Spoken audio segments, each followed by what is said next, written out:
செடியாய வல்வினைகள் தீர்க்கும் திருமாலே, நெடியானே வேங்கடவா நின் கோயிலின் வாசல், அடியாரும் வானவரும் அறம்பெயரும் கிடந்தியங்கும் படியாய் கிடந்து உன் பால்வாய் காண்பேனே. உலகெங்கும் இருக்கின்ற சீனிவாசன் பஞ்சாங்கம் டிவி நேயர்களுக்கு என்னுடைய பணிவான வணக்கங்கள்.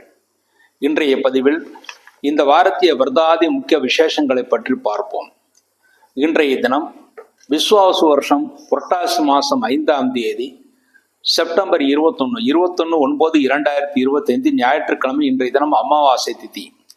இன்றைய அமாவாசை திதி இரவு 1:24 வரை இருக்கிறது. அதன் பிறகு பிரதம திதி வருகிறது. இன்றைய தினம் பூரம் நட்சத்திரம் காலை 9:32 வரை பூரம் நட்சத்திரம், அதன் பிறகு உத்திரம் நட்சத்திரம். சுபம் நாமயுகம், சதுஷ்பாத கரணம், நேத்திரம் ஜீவன் 2:0 என்ற அளவில் இருக்கிறது.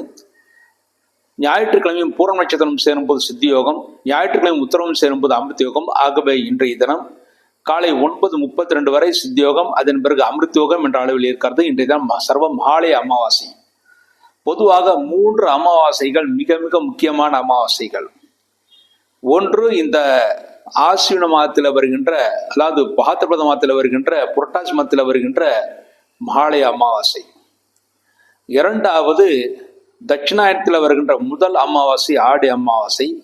அதன் பிறகு உத்தராயணத்தில் வருகின்ற முதல் அமாவாசை தை அமாவாசை.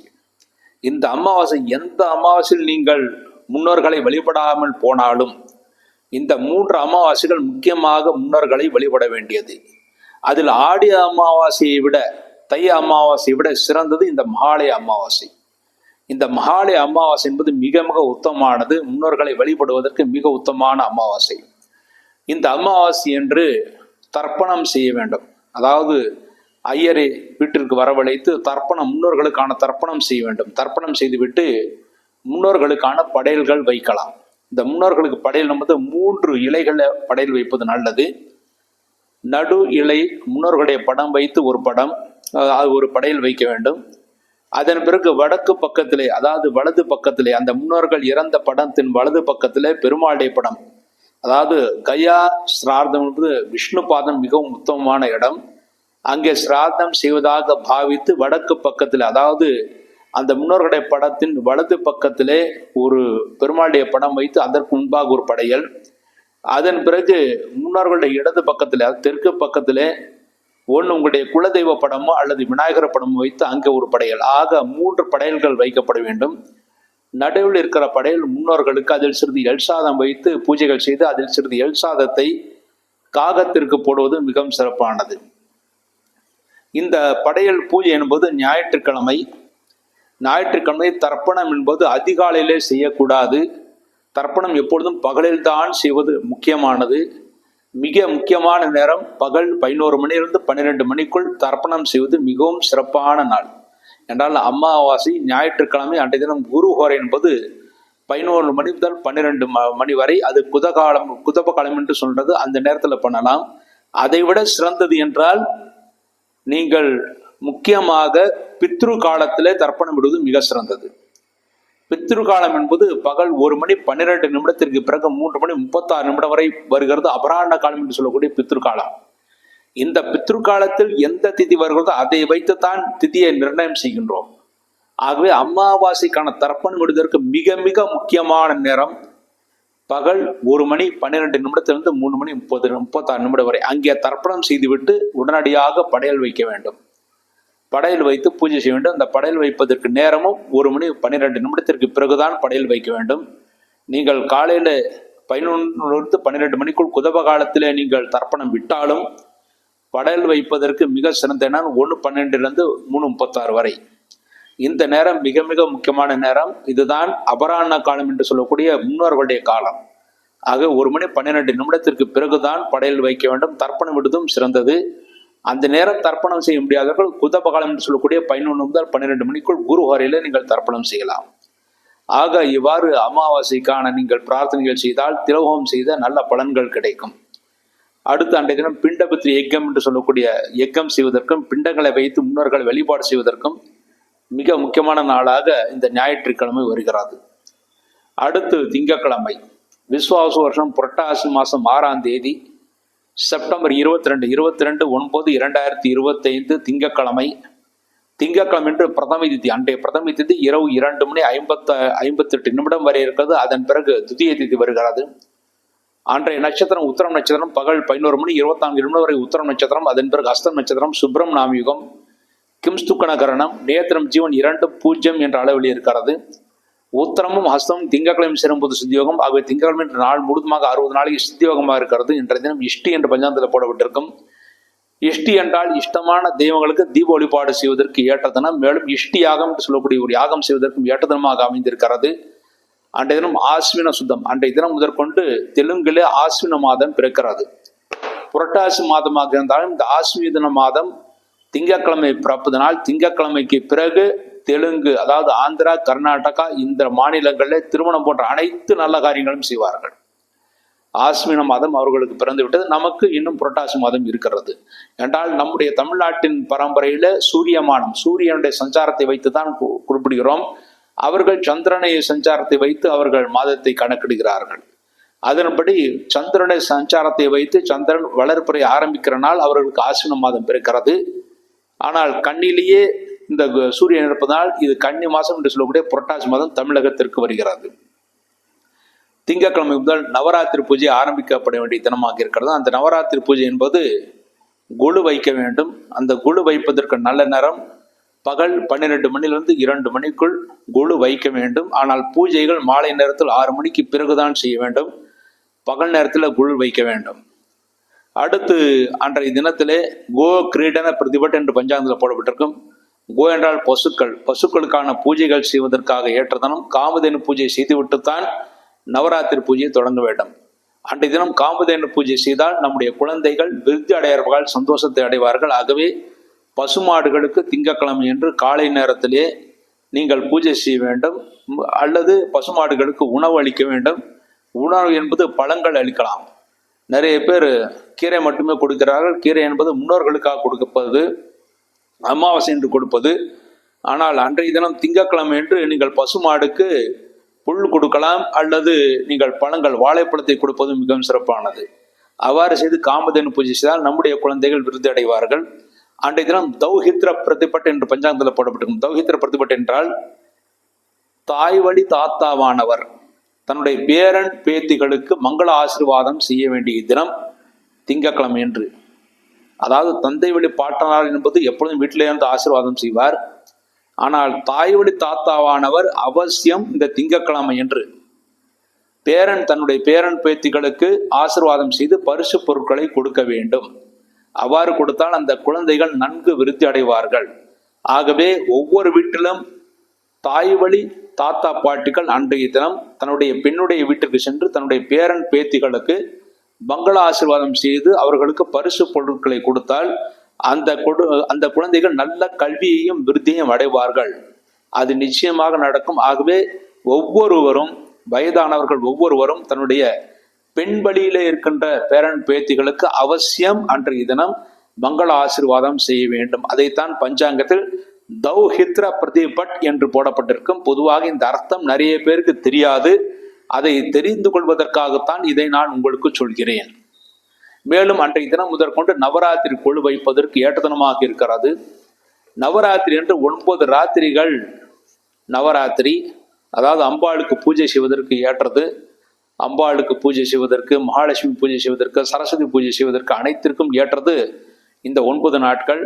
இந்த 9 நாளிலும் கொழு வைத்திருப்பவர்கள் ஒரு சுமங்கலி பெண்ணையும், அதாவது கொழு வைத்திருப்பவர் தினசரி ஒரு சுமங்கலி பெண்ணையும், ஒரு 2 வயது 3 வயது என்று ஒவ்வொரு வருடம் ஒவ்வொரு மாதிரி வரும். அதாவது ஒவ்வொரு நாள் ஒவ்வொரு மாதிரி. அதாவது திங்கட்கிழமை என்று 2 வருட குழந்தை, செவ்வாய்க்கிழமை என்று 3 வருட குழந்தை, பெண் குழந்தை, புதன்கிழமை 4 வருட பெண் குழந்தை, வியாழக்கிழமை 5 வருட பெண் குழந்தை, வெள்ளிக்கிழமை 6 வருட பெண் குழந்தை, சனிக்கிழமை 7 வயது பெண் குழந்தை, இவ்வாறு வரிசையாக வரும். ஆக ஒவ்வொரு நாளும் ஒவ்வொரு வயது அதிகமுள்ள பெண் குழந்தைகளுக்கு வீட்டிற்கு வரவழைக்க வேண்டும்.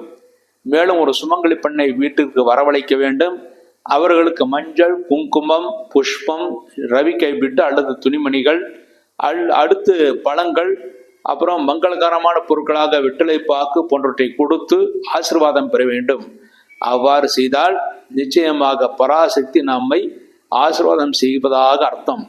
ஆகவே திங்கட்கிழமை அன்றைய தினம் முதல் நாள் நவராத்திரி பூஜை என்று ஒரு சுமங்கலி பெண்ணையும் 2 வயது மதிக்கப்பட்ட ஒரு பெண் குழந்தையையும் வீட்டிற்கு வரவழைத்து, 2 வயது முடிந்திருக்கலாம், 3 வயதிற்குள் இருக்க வேண்டும், அதாவது 2 வயது நிறைவடைந்த ஒரு பெண் குழந்தையை வீட்டிற்கு வரவழைத்து அவர்களுக்கு இருவருக்கும் சந்தனம் பூசி, அவர் கைகளிலும் கழுத்திலும் முகத்திலும் சந்தனம் பூசி அவர்களுக்கு வெற்றிலை பாக்கு கொடுத்தால் மகேஸ்வரி என்ற பெயருடைய அந்த அம்பாளும் பாலா என்ற பெயருடைய அம்பாளும் நம்மை ஆசீர்வதிப்பார்கள் என்று இருக்கிறது.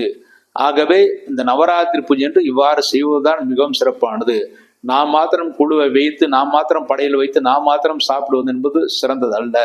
இந்த திங்கட்கிழமை நீங்கள் குழு வைக்கும் போது தயிர் சாதம், முதலே தயிர் சாதம் நைவேத்தியம் செய்வது மிகவும் சிறப்பானது. அன்றைய தினம் வருபவர்களுக்கெல்லாம் தயிர் சாதம் கொடுப்பது மிகவும் சிறப்பானது. அதன் மூலமாக உங்கள் ஜாத்தியில் சந்திர தோஷங்கள் இருந்தால் அவையும் விலகும், மேலும் ஆரோக்கியம் ஏற்படும். அடுத்து செவ்வாய்க்கிழமை, விசுவாச வருஷம் புரட்டாசி மாதம் 7ஆம் தேதி செப்டம்பர் 23/9/2025 செவ்வாய்க்கிழமை. செவ்வாய்க்கிழமை என்று துதியை திதி. அன்றைய துதியை திதி மறுநாள் விடியற் காலை 4:52 வரை இருக்கிறது. அதன் பிறகு திருத்தியை திதி வருகிறது. செவ்வாய்க்கிழமை ஹஸ்தம் நட்சத்திரம், பகல் 1:40 வரை ஹஸ்தம் நட்சத்திரம். அதன் பிறகு சித்திரை நட்சத்திரம், பிராமியம் நாமயுகம், பாலவக்கரணம், நேத்திரம் ஜீவன் 2 0 என்ற அளவில் இருக்கிறது. ஹஸ்தம் சித்திரை இந்த 2 நட்சத்திரங்கள் செவ்வாய்க்கிழமை சேரும்போது சித்தியோகம். ஆகவே செவ்வாய்க்கிழமை நாள் முழுவதுமாக 60 நாளைக்கு சித்தியோகமாக இருக்கிறது. அன்றைய தினம் சந்திர தரிசனம், 3ஆம் பிறை தெரியக்கூடிய தினம். அன்றைய தினம் 3ஆம் பிறை பார்ப்பது நம்முடைய ஆயுள் விருத்தியை ஏற்படுத்தி கொடுக்கும். அடுத்து அன்றைய தினம் 2வது நாள் நவராத்திரி பூஜை செய்வதற்கு ஏற்ற தினம். 2ஆம் நாள் நவராத்திரி செவ்வாய்க்கிழமை. அன்றைய தினம் ஒரு சுமங்கலி பெண்ணையும் 3 வயது மதிக்கத்தக்க ஒரு பெண் குழந்தையும் வீட்டிற்கு வரவழைத்து அவர்களுக்கு மஞ்சள் குங்குமம் கொடுத்து பிரசாதம் கொடுத்து அவர்களுடைய ஆசீர்வாதம் பெற வேண்டும்.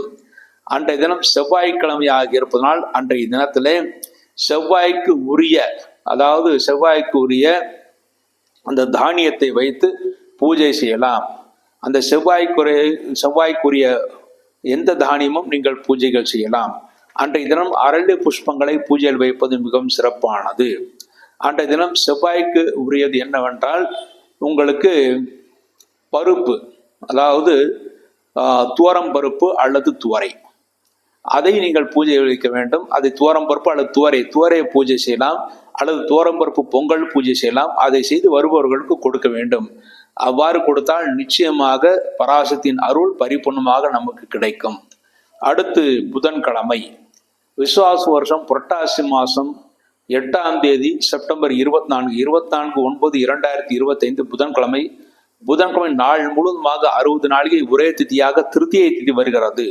அன்றைய தினம் சித்திரை நட்சத்திரம், மாலை 4:16 வரை சித்திரை நட்சத்திரம். அதன் பிறகு சுவாதி நட்சத்திரம். அன்றைய தினம் மகேந்திரம் நாமிக்கும், தைத்துலக்கரணம், நேத்திரம் பூஜ்யம் ஜீவன் அறை என்ற அளவில் இருக்கிறது. அன்றைய தினம் சித்திரையும் சுவாதியும் புதன்கிழமை சேரும்போது சித்தியோகம். ஆகவே புதன்கிழமை என்று நாள் முழுவதுமாக 60 நாளிகை சித்தியோகமாக இருக்கிறது. அன்றைய தினம் ஒரு சுபநாள், நல்ல காரியங்கள் செய்யலாம். அன்றைய தினம் திருதின ஸ்புர்க் என்று போடப்பட்டிருக்கும். அன்றைய தினம் செய்யக்கூடிய தான தர்மங்கள் நல்ல பலன்களை ஏற்படுத்தி கொடுக்கும். அன்றைய தினம் புதன்கிழமை என்று 3வது நாள், அதாவது நவராத்திரி 3வது நாள். அன்றைய தினம் ஒரு சுமங்கலி பெண்ணையும் 4 வயது மதிக்கத்தக்க பெண் குழந்தையும் வீட்டிற்கு வரவழைத்து அவர்களுக்கு மஞ்சள் குங்குமம் சந்தனம் கொடுத்து பிரசாதம் கொடுத்து வழி அனுப்ப வேண்டும். அவ்வாறு செய்தால் வராகி என்ற பெயரிலே அம்பாளும் கல்யாணி என்ற பெயரில் அம்பாளும் நமக்கு மங்கள ஆசீர்வாதம் செய்வார்கள். அதன் மூலமாக நம்முடைய வாழ்க்கை விருத்தி அடையும், மேலும் பூமி லாபம் கிடைக்கும், வீடு வாகனம் வாங்கக்கூடிய வசதி வாய்ப்புகள் நம்மை தேடி வரும். அடுத்து வியாழக்கிழமை என்று புரட்டாசி மாதம், விசுவாச வருஷம் புரட்டாசி மாதம் 9ஆம் தேதி செப்டம்பர் 25/9/2025 வியாழக்கிழமை காலை 2:21 வரை திருத்தியை திதி. அதன் பிறகு சௌர்த்தி திதி, சுவாதி நட்சத்திரம். இரவு 7:08 வரை சுவாதி நட்சத்திரம். அதன் பிறகு விசாகம் நட்சத்திரம், வைத்திருத்தி நாமயுகம், கரசேகரணம், நேத்திரம் பூஜ்யம் ஜீவன் அறை என்ற அளவிலே இருக்கிறது. பொதுவாக வியாழக்கிழமையும் சுவாதியும் சேரும்போது அமிர்த யோகம், வியாழக்கிழமையும் விசாகம் சேரும்போது சித்தியோகம். ஆகவே நாள் முழுவதுமாக அமிர்தயோகம் சித்தியோகமாக இருக்கிறது. அன்றைய தினம் தனிய நாள். தனியால் உள்ள நாளில் சுபகாரியங்கள் செய்ய மாட்டார்கள். ஆனால் அவசியம் நல்ல காரியங்களை செய்யலாம். அன்றைய தினம் மாத சதுர்த்தி, மாதம் சதுர்த்தி விரதம் இருப்பவர்கள் அன்றைய தினம் சதுர்த்தி விரதம் இருந்து விநாயகரை வழிபாடு செய்வது மிகவும் சிறப்பானது. அன்றைய தினம் வைத்திருது சிராதங்கள் செய்வதற்கு, முன்னோர்களை வழிபாடு செய்வதற்கு மிக ஏற்ற தினமாக அந்த வியாழக்கிழமை இருக்கிறது. அன்றைய தினம் வியாழக்கிழமை என்று நவராத்திரி 4வது நாள். நவராத்திரி 4ஆம் நாளான வியாழக்கிழமை என்று நீங்கள் ஒரு சுமங்கலி பெண்ணையும் ஒரு 5 வயது மதிக்கத்தக்க ஒரு பெண்ணையும் வீட்டிற்கு வரவழைத்து மஞ்சள் குங்குமம் தட்சிணை கொடுத்து, அன்றைய தினம் வியாழக்கிழமையாக இருப்பதனால் அன்றைய தினத்திலே நீங்கள் சுண்டல் நைவேத்தியம் செய்து வருபவர்களுக்கு கொடுக்க வேண்டும். அவ்வாறு கொடுத்தால் அம்பாள் பிரீத்தி அடைவார். வியாழக்கிழமை அவ்வாறு கொடுக்கும் போது மகாலட்சுமி என்ற பெயருடைய அந்த அம்பாளும் ரோஹிணி என்ற பெயருடைய அம்பாளும் நமக்கு மங்கள ஆசீர்வாதம் செய்வார்கள் என்பது உறுதி. அடுத்து வெள்ளிக்கிழமை விசுவாச வருஷம் புரட்டாசி மாதம் 10ஆம் தேதி செப்டம்பர் 26/9/2025 வெள்ளிக்கிழமை என்று சதுர்த்தி. காலை 9:33 வரை சதுர்த்தி திதி, அதன் பிறகு பஞ்சம் திதி. அன்றைய தினம் விசாகம் நட்சத்திரம், இரவு 10 மணி 9 நிமிடம் வரை விசாகம் நட்சத்திரம், அதன் பிறகு அனுஷம் நட்சத்திரம். விஷ்கம்பம் நாமகம் பத்திரை கிரணம் நேத்திரம் உண்டு ஜீவன் அறை என்ற அளவில் இருக்கிறது. விசாகம் அனுஷம் வெள்ளிக்கிழமை சேரும்போது சித்தியோகம். ஆகவே அன்றைய தினம் நாள் முழுதுமாக 60 நாளைக்கு சித்தியோகமா இருக்கிறது. அன்றைய தினத்திலே நவராத்திரி 5ஆம் நாள் உற்சவம். 5ஆம் நாள் அன்றைய தினம் 6 வயது மதிக்கத்தக்க ஒரு பெண் குழந்தையையும் அன்றைய தினத்திலே ஒரு சுமங்கலி பெண்ணையும் வீட்டிற்கு வரவழைத்து அவர்களுக்கு பிரசாதம் கொடுத்து மஞ்சள் குங்குமம் கொடுத்து, அதன் பிறகு அவர்களுக்கு வெற்றிலை பாக்கு தட்சிணை கொடுத்து மங்கள பொருட்கள் கொடுத்து அவர்களுடைய ஆசீர்வாதம் பெற வேண்டும். அதன் மூலமாக பராசக்தி வைஷ்ணவி என்ற பெயரிலும் சுபத்ரா என்ற பெயரிலும் நமக்கு மங்கள ஆசீர்வாதம் செய்வார்கள். அதன் மூலமாக வீட்டில சுப காரியங்கள் விரைவில் நடக்கும். அடுத்து சனிக்கிழமை விசுவாச வருஷம் புரட்டாசி மாதம் 11ஆம் தேதி செப்டம்பர் 27/9/2025 சனிக்கிழமை என்று பகல் 12 மணி 4 நிமிடம் வரை பஞ்சம் திதி, அதன் பிறகு ஷஷ்டி திதி. அன்றைய நட்சத்திரம் அனுஷம் நட்சத்திரம், இரவு 1 மணி 8 நிமிடம் அனுஷம் நட்சத்திரம், அதன் பிறகு கேட்டை நட்சத்திரம். பிரீத்தி நாமிக்கும் பாலவக்கரணம் நேத்திரம் உண்டு ஜீவன் அறை என்ற அளவில் இருக்கிறது. அனுஷமும் கேட்டையும் சனிக்கிழமை சேரும்போது சித்தியோகம். ஆகவே சனிக்கிழமை நாள் முழுவதும் சித்தியோகமா இருக்கிறது. அன்றைய தினம் பஞ்சாங்கத்தில் உபாங்கள் லலிதா விரதம் என்று போடப்பட்டிருக்கும். அன்றைய தினம் லலிதா சஹஸ்ரநாமம் வீட்டிலே பாராயணம் செய்வது மிகவும் சிறப்பானது. அன்றைய தினம் வீட்டில் லலிதா சஹஸ்ரநாமம் பாராயணம் செய்தால் நினைத்த காரியங்கள் கைகூடும். அன்றைய தினம் வான்மீகர் சித்தர ஜெயந்தி, சித்தர் வழிபாடு செய்வர்கள் அன்றைய தினம் வான்மீகரை முன்னிட்டு சித்தர் பூஜைகள் செய்யலாம். அதன் மூலமாக சித்தர்களுடைய பரிபூர்ண ஆசை நமக்கு கிடைக்கும். அன்றைய தினம் சனிக்கிழமை என்று 6வது நாள், அதாவது நவராத்திரி பூஜையின் 6வது நாள். அன்றைய தினம் ஒரு சுமங்கலி பெண்ணையும் 7 வயது மதிக்கத்தக்க ஒரு பெண் குழந்தையும் வீட்டிற்கு வரவழைத்து மஞ்சள் குங்குமம் கொடுத்து அவருடைய ஆசீர்வாதம் செய்ய வேண்டும். அன்றைய தினம் எல் சாதம் நைவேத்தியம் செய்வது மிகவும் சிறப்பானது. அதன் மூலமாக இந்திராணி என்ற பெயரில் அம்பாளும் காளிகா என்ற பெயரில் அம்பாளும் நம்மை பரிபூர்ணமாக ஆசீர்வாதம் செய்வார்கள். அதன் மூலமாக நம்முடைய சனி தோஷங்கள் விலகி நன்மைகளை ஏற்படுத்தி கொடுக்கும். எப்படிப்பட்ட தோஷங்கள் வீட்டிருந்தாலும் அத்தனை தோஷங்களும் விலகிவிடும். இவ்வாறாக இந்த வார்த்தை விரதாதி மிக்க விசேஷங்களை பார்த்தோம். மீண்டும் ஒரு நல்ல பதிவில் இனவம் என்று கூறி விடைபெறுகிறேன். நன்றி, வணக்கம்.